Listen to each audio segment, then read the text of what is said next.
रहमान रहीम अस्सलाम वालेकुम। वेख रहे तुसी अपना सुर्खियां चैनल तो मैं तुहाडा मेज़बान शारक भरावां वास्ते अगे भी रोजाना की नवीं तो नवीं हाजी शान साहब वीडियो लैके हाजिर होंदे ने ते अज लेलियां की वीडियो लैके हाजिर होया। आपे भाई शान किसी वजह तो नहीं अज आ सके तो लेले भरावां नूं विखाने ने। बाकी जेहड़े भरा ने लेला एक लेला 11 लेले ने एक बकरी है। जिस भरा नूं पसंद आवे नंबर स्क्रीन ते लग जाना, आपे राबता कर लेना। या नंबर 1 ते लेला आ गए माशाल्लाह। लेले का प्रिंट भरावां ने आप चेक कर लेना। बाकी लैने देने नसीब ने। इस लेले की जी डिमांड है, लेले का मुल 40,000 रुपया। जिस भरा नूं पसंद आवे इहदी 40,000 रुपया डिमांड है।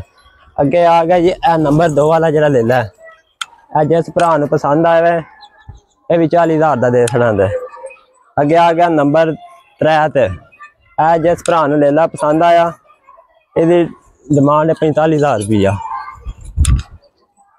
अगे आ गया जी जनाब नंबर 4 ते। जिस भरा नूं लेला पसंद आवे इसकी डिमांड है 45,000 रुपया। अगे आ गया जी नंबर 6 ते। 1 2 3 4 5 नंबर 5 ते आ गया जी अगे लेला।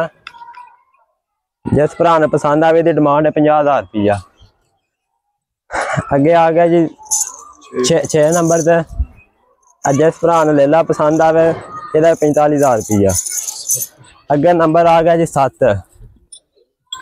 अगे नंबर 7 ते आ गया जी लेला। इसकी जनाब डिमांड है 30,000 रुपया। अगे नंबर आ गया 8। जिस भरा नूं पसंद आवे इसका 35,000 रुपया। अगे आ गया जी नंबर 9 ते। जिस भरा नूं पसंद आवे इसका डिमांड है 55,000 रुपया। अगे आ जी बकरी। बकरी ये जा को नहीं है, जैस बकरी दे को नहीं है।